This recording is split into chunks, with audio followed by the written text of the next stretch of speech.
Vivid verses. I noticed the typo first. Not a typo, exactly, more of a signature. A fingerprint left by someone who didn't realize they had one.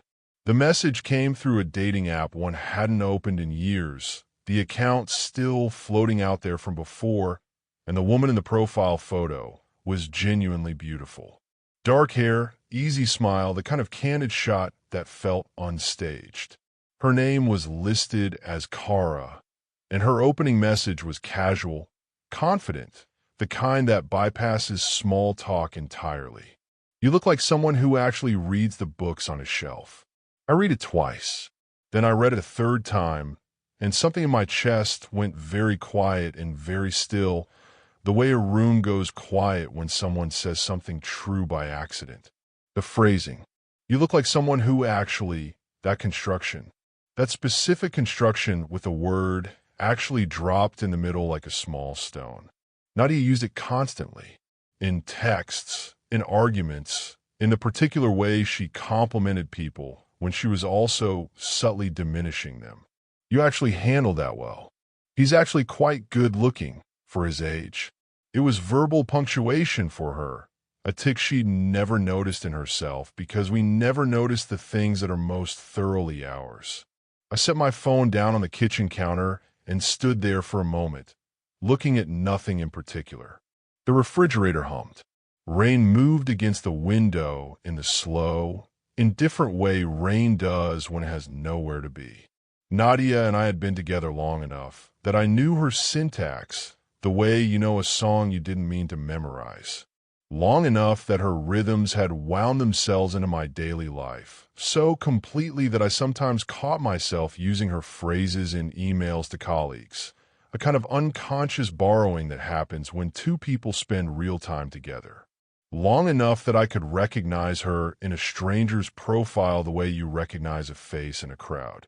Not by thinking about it, just by the animal certainty that registers before the mind catches up. I picked the phone back up. The profile photo was not Nadia. That was immediately clear, and I had to respect the logistical effort behind that choice. Finding a woman attractive enough to be plausible, photographed well enough to be convincing, generic enough that reverse image search would be the only way to verify. I ran one anyway, right there in the kitchen, and found the photos traced back to a lifestyle influencer with a modest following and absolutely no connection to anyone in my life. Thorough. She'd been thorough. I thought about the week before. Nadia had been quiet in a particular way. Not the comfortable quiet of someone at peace, but the coiled quiet of someone waiting for a result. I'd attributed it to work stress. I made her tea and asked twice if she was all right and accepted fine, both times without pressing, because I respected her enough to believe she'd tell me if something was wrong, and because I hadn't yet understood that the thing wrong was something she was building, not experiencing. I thought about the timeline. She would have created the profile at least a few days earlier, maybe longer. She would have needed time to write the bio, select the photos, study what I might respond to. The bio was good. The woman called Kara liked architecture, hiking, and was allegedly midway through a graduate degree in something vague she described as essentially applied philosophy. Nadia knew I found genuine intellectual ambition attractive. She knew I could spot performance from distance, but would lean toward authenticity. She had built Kara to be the kind of woman I might actually fall for. I found that more illuminating than the trap itself. I opened the app and typed back. I do actually read them. The embarrassing ones too. The ones you're supposed to have read by 30, but somehow didn't. The reply came in 11 minutes. 11 minutes was deliberate. Fast enough to signal interest, slow enough to suggest she had a life. I'd clocked enough of Nadia's texting patterns over the years to recognize the math behind it. She replied within 30 seconds when she was genuinely engaged. She made herself wait when she was performing. Which one is the most embarrassing? Probably Crime and Punishment. I kept starting it. Never quite finished. That's not embarrassing. That's almost everyone. What about you? A pause.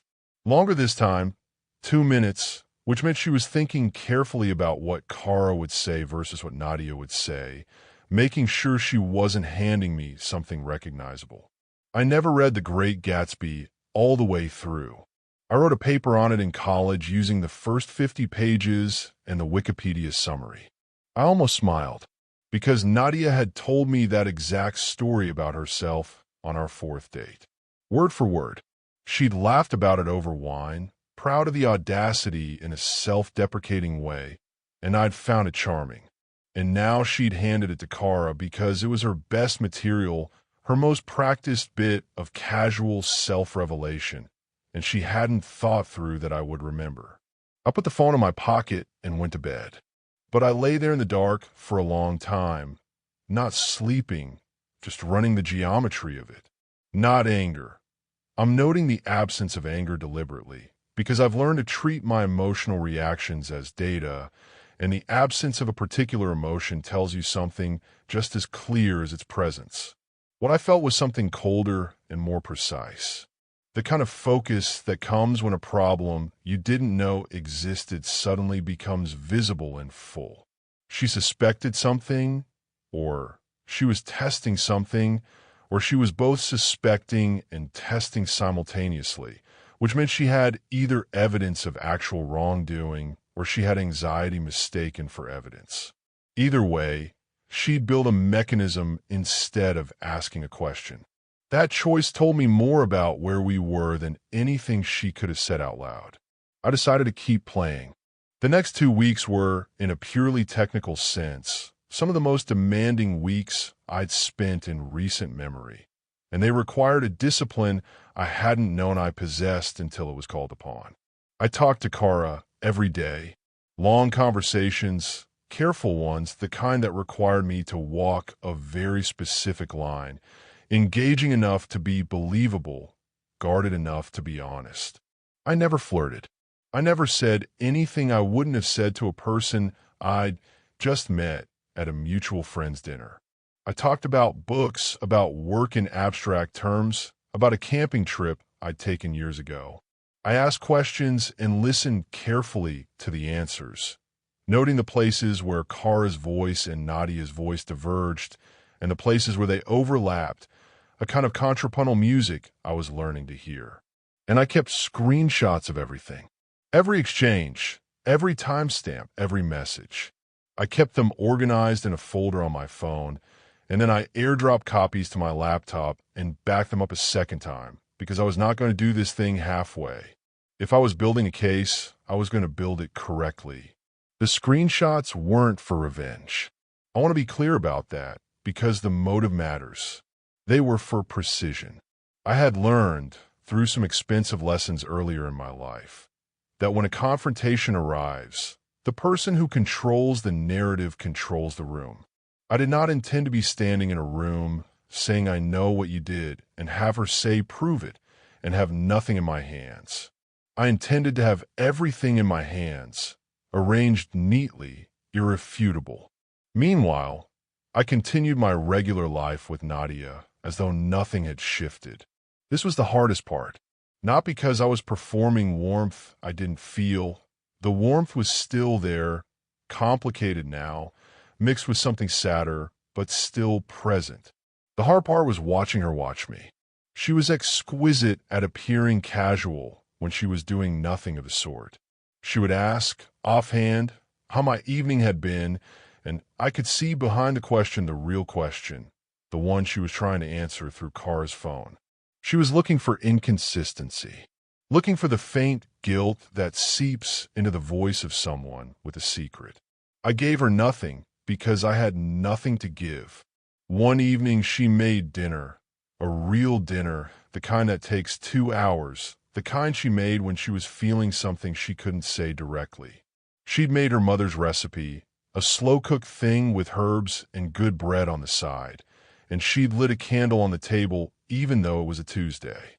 We ate and talked about ordinary things, and at one point she reached across the table and took my hand and held it for a moment without saying anything.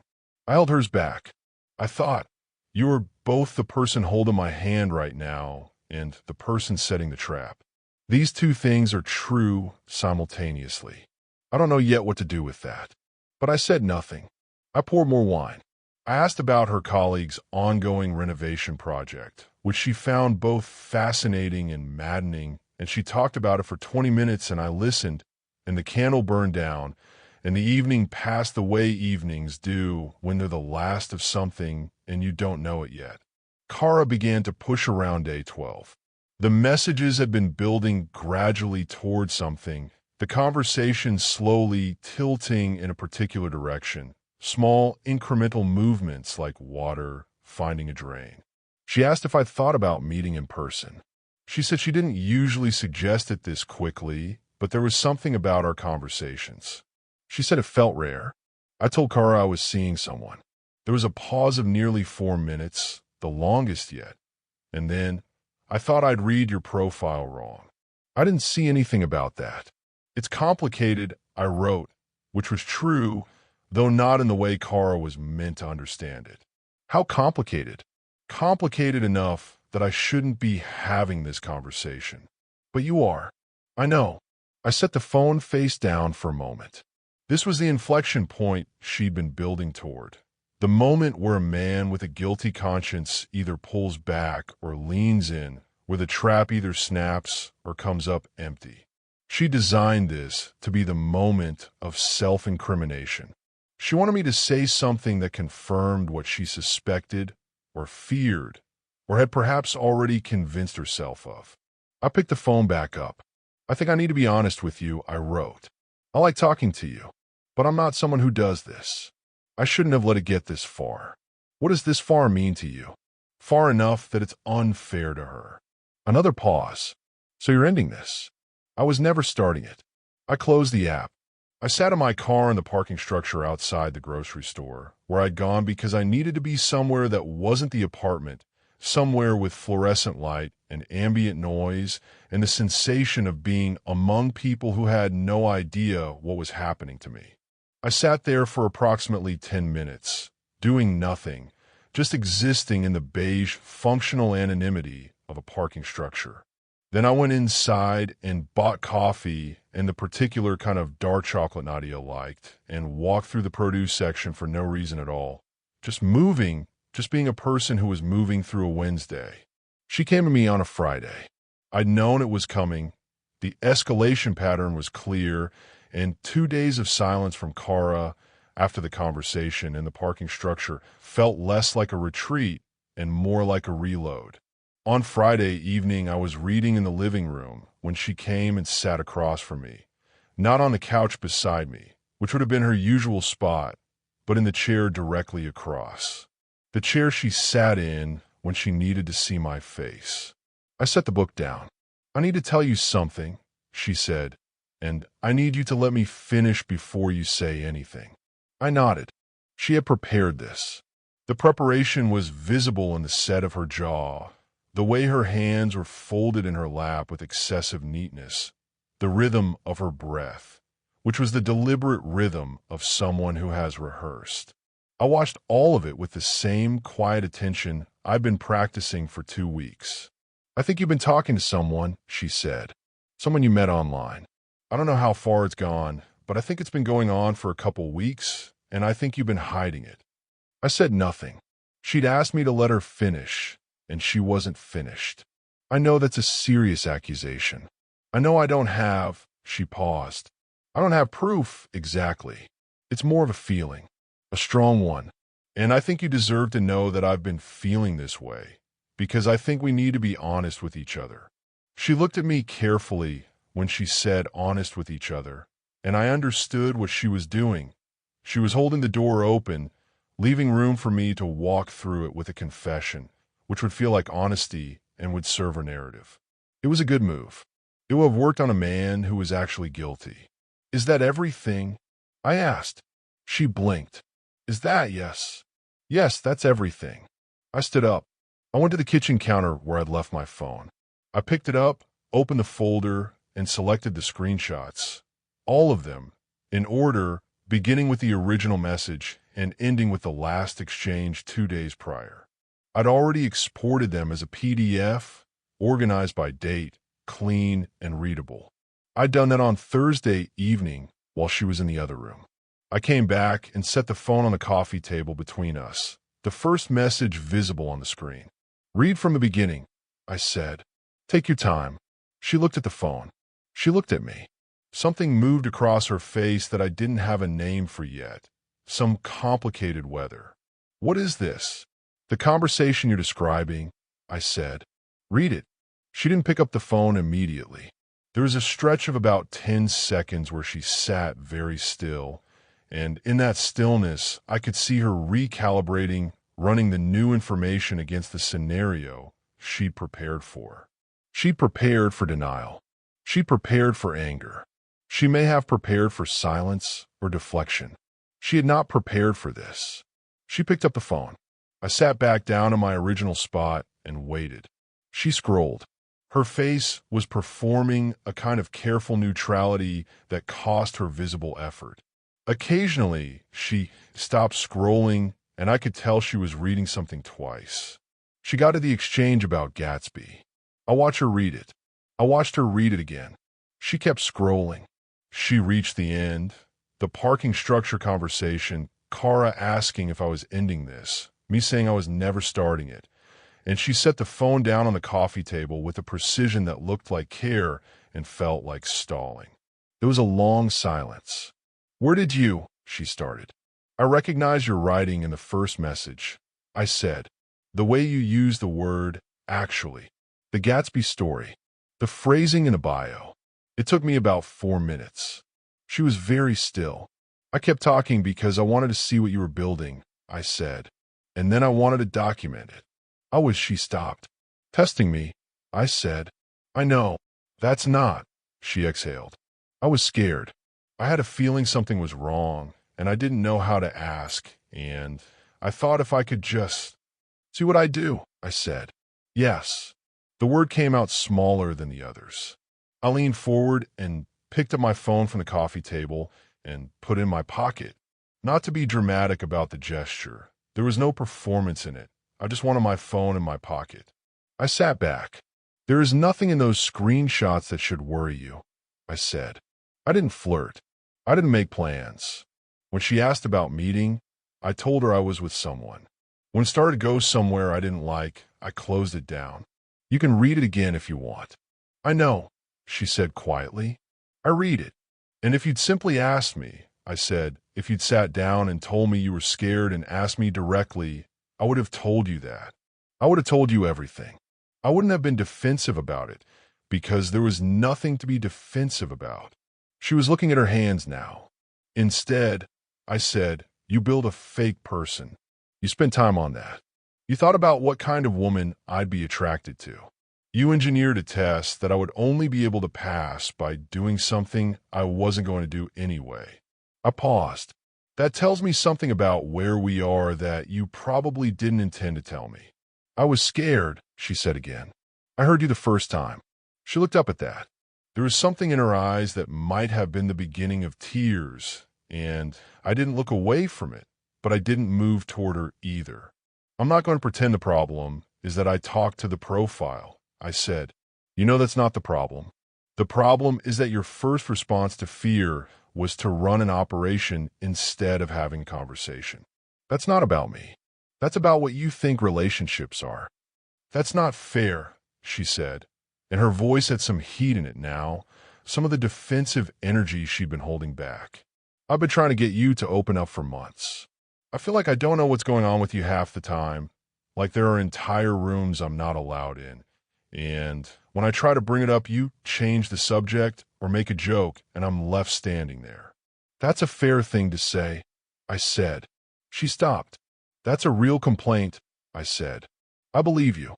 And if you'd said that to me, if you'd sat here and said exactly that you felt shut out, that you were scared the distance meant something, I would have heard it. I would have taken it seriously. I let that sit for a moment."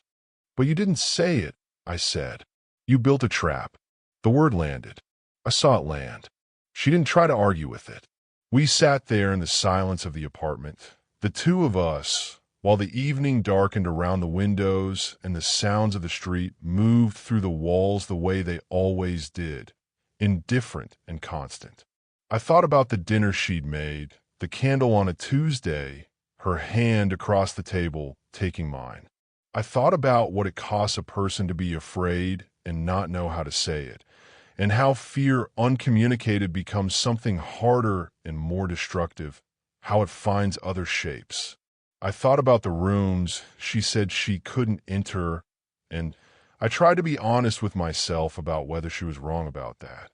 She wasn't entirely wrong. But that was a conversation for another hour, another version of this night. And something had happened here that we couldn't skip past to get to the more comfortable conversation, the one where we were both a little culpable and could meet in the middle and call it growth. "I need you to understand something," I said, and my voice was level, not unkind, just clear. "I'm not angry about this. I'm not going to be, but I'm also not going to pretend it didn't tell me something important." "What does that mean?" she asked. "It means I need some time," I said. "Tonight." I stood up. She looked up at me, and her face was doing several things at once. The fear and the defiance and the grief all competing for the surface. "Where are you going?"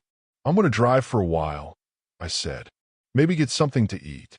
I'll have my phone. Are you? Will you come back tonight?" I considered the question honestly, the way I tried to consider most questions. "I don't know yet," I said. I picked up my jacket from the hook by the door, checked that my wallet was in the pocket, and picked up my keys from the small ceramic dish on the shelf, the one she'd bought at a market months ago, because she said it was the right size for exactly this purpose. I opened the door. I didn't look back, not because I wanted to be theatrical about the exit, but because looking back felt like the wrong gesture for what had just happened. It felt like it would have been performing something. A kind of punctuation I didn't mean. The hallway of the building was the way it always was, the slight smell of the downstairs neighbors cooking, the flickering of the third light along the corridor that maintenance had been promising to fix for 2 months. I walked down it the same way I'd walked down it every other day, and the elevator came in the same amount of time it always took, and I rode it down in silence and pushed through the front door and stood on the step for a moment in the night air. It was cooler than I expected. Clear, too. The stars were present in a way they usually weren't, the light pollution thinned out by something. A weather shift, maybe, or just the particular mercy of that specific evening.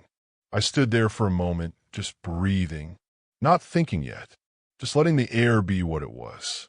There's a particular quality of clearness that arrives after you've done something you knew needed doing. Not happiness, exactly. It doesn't feel like happiness in the moment, which is one of the great persistent lies we tell ourselves about doing hard things, that they'll feel good when they're done. Sometimes they do. More often they feel like this, clean, somewhat empty, a little sad, unmistakably right. I'd known some version of this was coming for a while, I realized. Not this exact shape of it, not the honey trap and the screenshots and the confrontation in the living room, but some version of this reckoning. The distance she described was real. The rooms she said she couldn't enter, some of them were real too, and the honest version of me had to acknowledge that. I hadn't been building walls on purpose, but intention doesn't always have much to do with outcome.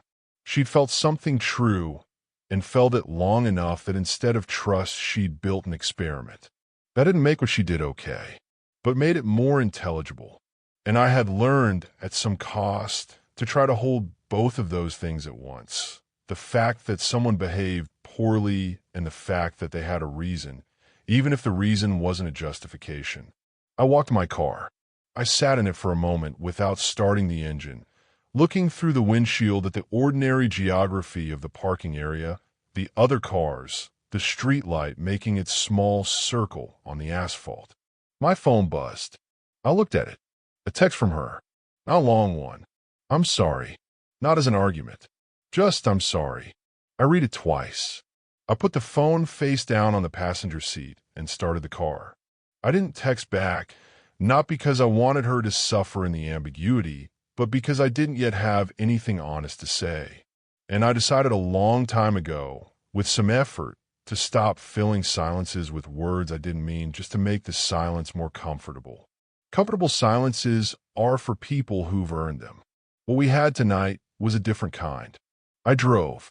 The city moved around me in the way cities do at that hour. The pace shifted, the daytime urgency replaced by something looser, people walking slower, restaurants exhaling their warm light onto sidewalks, the particular amber glow of a bar through glass, figures inside rendered soft and indistinct.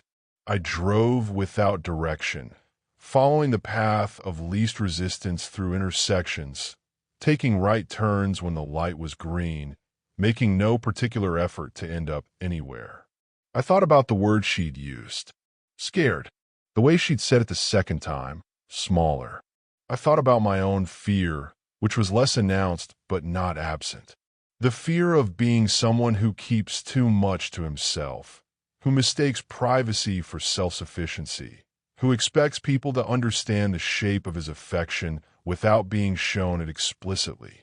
I've been accused of this before by someone before her, and I'd taken the feedback seriously for a while and then gradually stopped taking it seriously because gradually stopping things is easy and requires no decision. Fear is a reasonable response to love. I understood that. Fear that the thing you have can be taken. Fear that you aren't enough. Fear that the person beside you is slowly becoming a stranger while appearing to remain familiar. These fears were human. Nadia's fears were human. The mechanism she'd chosen for those fears, though, said something that the fears themselves didn't say. When you love someone and you're frightened, you have choices.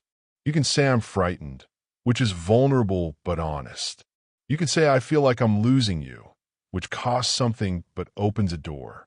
Or you can construct an elaborate verification system designed to catch them failing a test they don't know they're taking, which protects you from vulnerability at the cost of treating the person you love as a suspect. She'd chosen the third option, and not impulsively.